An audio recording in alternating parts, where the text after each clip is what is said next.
بسم اللہ الرحمن الرحیم۔ اسلامک جرنی ود رضوان میں خوش آمدید۔ صلح حدیبیہ کی کامیابی کے بعد جب مسلمان اور اہل مکہ 10 سال تک جنگ نہیں کر سکتے تھے تو مسلمانوں کی تمام توجہ خیبر کی طرف مبذول ہوئی اور خیبر فتح ہوا، لیکن دوسری جانب اہل مکہ اور ان کے ساتھ منسلک قبیلہ بنی بکر نے مسلمانوں کے ساتھ عہد شکنی کی اور مسلمانوں کے ساتھ شراکت دار قبیلے بنی حذا پر حملہ کر دیا۔ اس کے ساتھ ان کے 23 نوجوانوں کو قتل کر دیا، ان کے مال اسباب کو لوٹ لیا۔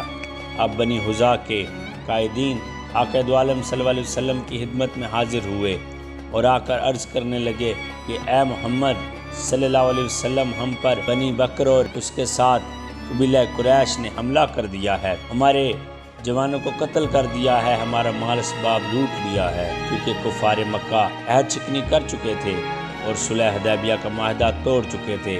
تو حضور دو عالم صلی اللہ علیہ وسلم نے اس وقت بنی حذا کے سردار کو تسلی دی اور ان کو مکمل تعاون کی یقین دہانی کروائی۔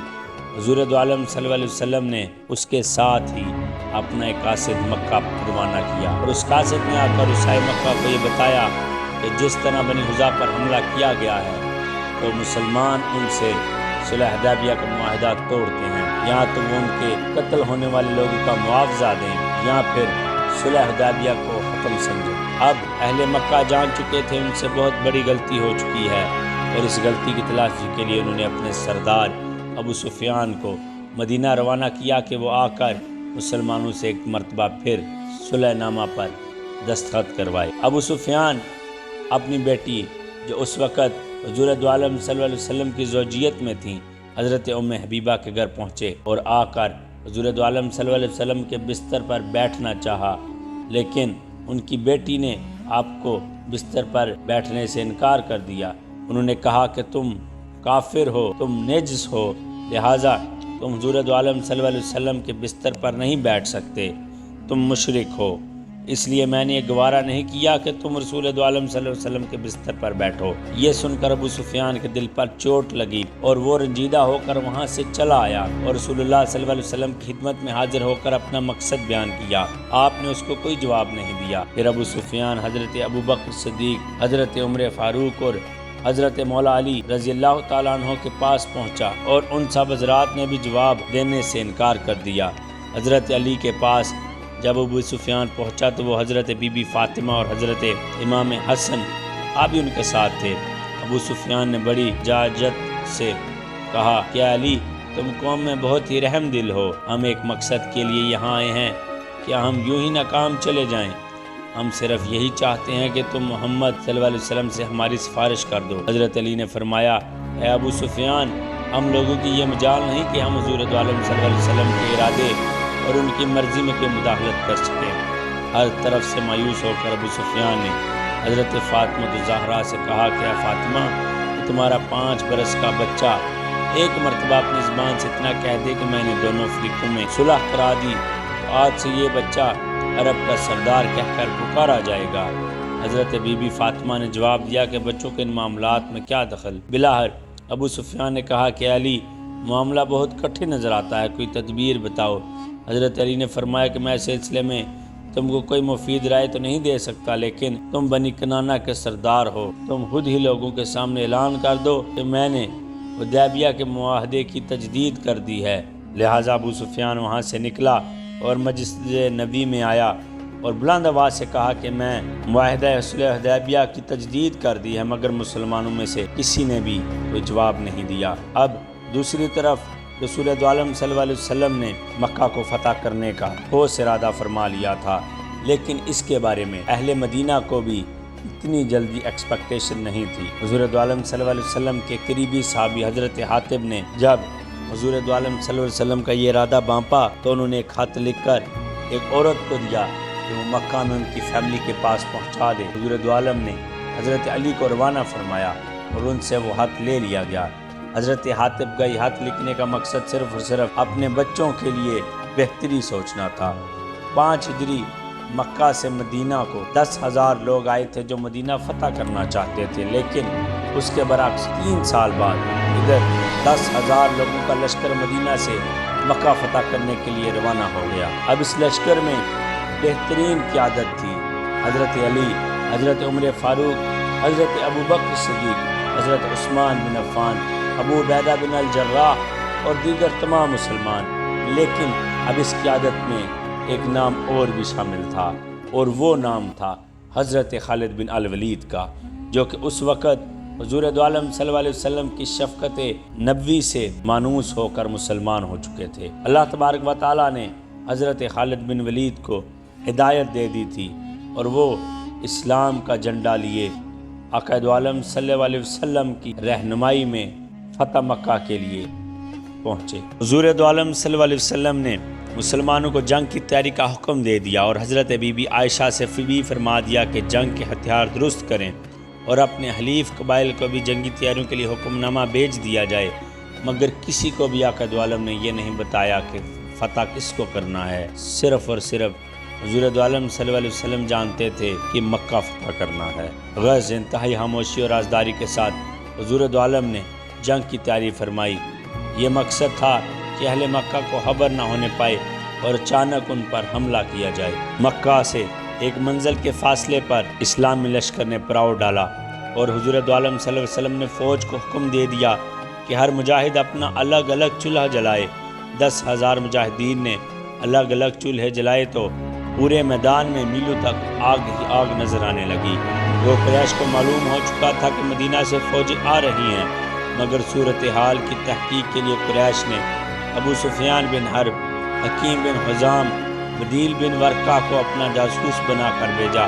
حضرت عباس بے حد فکر مند ہو کر قریش کے انجام پر افسوس کر رہے تھے، اور یہ سوچتے تھے کہ اگر رسول دو عالم اتنے عظیم لشکر کے ساتھ مکہ میں فاتحانہ داخل ہوئے تو آج قریش کا خاتمہ ہو جائے گا۔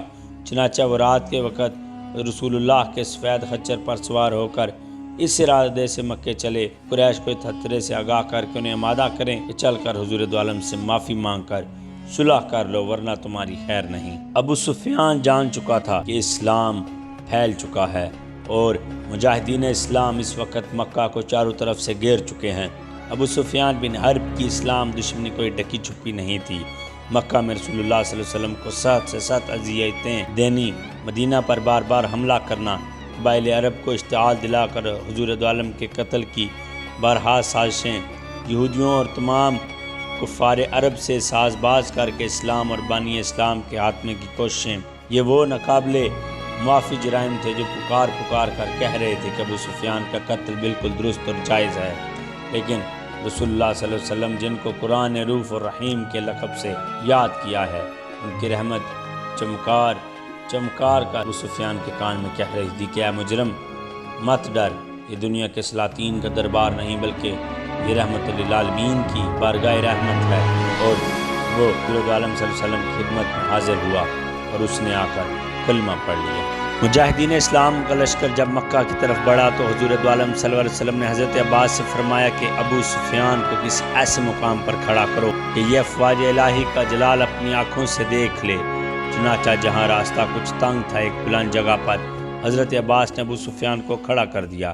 تھوڑی دیر کے بعد لشکر اسلامی سمندر کی موجوں کی طرح امڑتا ہوا روانہ ہوا، اور قبائل عرب کی فوجیں ہتھیار سج کر یکے بعد دیگرے ابو سفیان کے سامنے سے گزرنے لگیں۔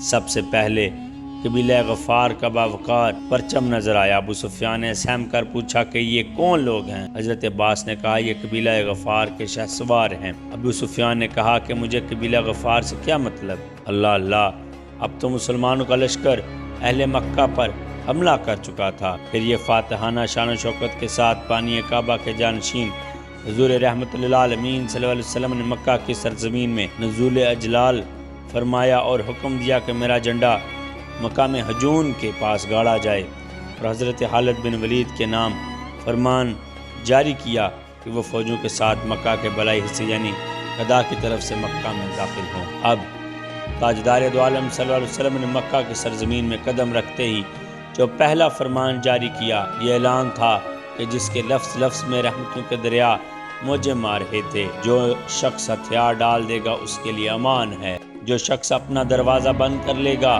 اس کے لیے امان ہے، جو شخص کعبہ میں داخل ہو جائے گا اس کے لیے امان ہے۔ اللہ اکبر۔ اس کے ساتھ ہی آقا دو عالم نے فرمایا کہ جو شخص ابو سفیان کے گھر میں داخل ہو جائے گا اس کے لیے امان ہے۔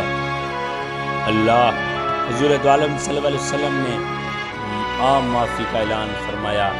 عام معافی کن کے لیے تھی؟ جنہوں نے حضور کو تکلیفیں دی۔ عام معافی کن کے لیے تھی؟ جنہوں نے حضرت حمزہ کو شہید کیا۔ عام معافی کن کے لیے تھی؟ جنہوں نے مسلمانوں پر طرح طرح کے مظالم ڈائے، جنہوں نے اسلام کے بارے میں نازیبا الفاظ کہے، ان کو عام معافی مل چکی تھی۔ اللہ اللہ، یہ صرف حضور دو عالم تھے جنہوں نے تمام اہل کفار کو معاف فرما دیا۔ حضور دو عالم جب فاتحانہ حیثیت سے مکہ میں داخل ہونے لگے تو آپ اپنی اونٹنی قصوہ پر سوار تھے، ایک سیاہ رنگ کا امامہ باندھے ہوئے۔ بخاری میں ہے کہ آپ کے سر پر مغفر تھا۔ آپ کے ایک جانب حضرت ابو بکر صدیق اور دوسری جانب اسید بن حضیر رضی اللہ تعالیٰ عنہ تھے، اور آپ کے چاروں طرف جوش میں بھرا ہوا اور ہتھیاروں میں ڈوبا ہوا لشکر تھا، جس کے درمیان کو قبہ نبوی تھا۔ اس شان و شوکت کو دیکھ کر ابو سفیان نے حضرت عباس سے کہا، اے عباس، تمہارا بھتیجا تو بادشاہ ہو گیا ہے۔ حضرت عباس نے جواب دیا کہ تیرا برا ہو اے ابو سفیان، یہ بادشاہت نہیں بلکہ یہ نبوت ہے۔ اس شاہانہ جلوس کے جاہ و جلال کے باوجود شہنشاہ رسالت کی شان تواضع کا یہ عالم تھا کہ آپ سورہ فتح کی تلاوت فرماتے ہوئے اس طرح سر جھکائے ہوئے اونٹنی پر بیٹھے ہوئے تھے کہ آپ کا اونٹ کے پالان سے لگ جاتا تھا۔ آپ کی یہ کیفیت صرف خداوند کا شکر ادا کرنے کے لیے تھی۔ حضور دو عالم صلی اللہ علیہ وسلم فتح مکہ کے دن حضرت علی رضی اللہ تعالیٰ عنہ کی بہن حضرت ام ہانی بن ابی طالب کے مکان پر تشریف لے گئے اور وہاں غسل فرمایا، پھر 8 رکعت نماز چاشت پڑھی۔ یہ نماز بہت ہی مختصر طور پر ادا فرمائی، لیکن رکوع و سجود مکمل طور پر ادا فرمایا۔ آپ نے حضرت بی بی ام ہانی رضی اللہ تعالیٰ عنہ سے فرمایا کہ کیا گھر میں کچھ کھانا بھی ہے؟ انہوں نے عرض کیا، یا رسول اللہ صلی اللہ علیہ وسلم، خشک روٹی کے چند ٹکڑے ہیں، مجھے بڑی شرم آئی کہ آپ کے سامنے پیش کروں۔ ارشاد فرمایا، لاؤ۔ پھر آپ نے اپنے دست مبارک سے ان خشک روٹیوں کو توڑا اور پانی میں بھگو کر نرم کیا۔ حضرت ام ہانی نے روٹیوں کے سالن کے لیے نمک پیش کیا تو آپ نے فرمایا، کیا کوئی سالن گھر میں نہیں؟ انہوں نے عرض کی، میرے گھر میں سرکہ کے سوا کچھ بھی نہیں۔ آپ نے فرمایا، سرکہ لاؤ۔ آپ نے سرکہ کو روٹی پر ڈالا اور تناول فرما کر خدا کا شکر ادا کیا۔ حضور دو عالم صلی اللہ علیہ وسلم کا جھنڈا جون میں تھا، مسجد الفتح کے قریب میں گاڑا ہو گیا۔ پھر آپ اپنی اونٹنی پر سوار ہو کر حضرت اسامہ بن زید کو اونٹنی پر اپنے پیچھے بٹھا کر مسجد حرام کی طرف روانہ ہوئے، اور حضرت بلال اور کعبہ کے کلید برادر عثمان بن طلحہ بھی آپ کے ساتھ تھے۔ آپ نے کعبہ کی تمام تر ذمہ داری عثمان بن طلحہ اور ان کے خاندان کو دے دی، جن کا خاندان آج تک کعبہ کی چابیاں سنبھالے ہوئے ہے اور کعبہ کی خدمت میں مصروف ہے۔ اللہ اللہ، آقا دو عالم صلی اللہ علیہ وسلم نے مسلمانوں کے ساتھ مل کر مکہ کو فتح کر لیا تھا۔ تب نبی دو عالم نے سب کو معاف فرما دیا، حتیٰ کہ اپنے سب سے پسندیدہ اور فیورٹ انکل حضرت حمزہ سید الشہداء کے قاتل وحشی اور ہندہ، ان دونوں کو بھی معاف فرما دیا۔ اس کے بعد آقا دو عالم نے تمام بت گرا دینے کا حکم فرمایا۔ حضرت علی نے تمام بت گرائے اور مکہ فتح ہو گیا۔ مزید ایسی ویڈیوز کے لیے ہمارے چینل کو سبسکرائب کریں اور ہمارے ساتھ جڑے رہیں۔ شکریہ۔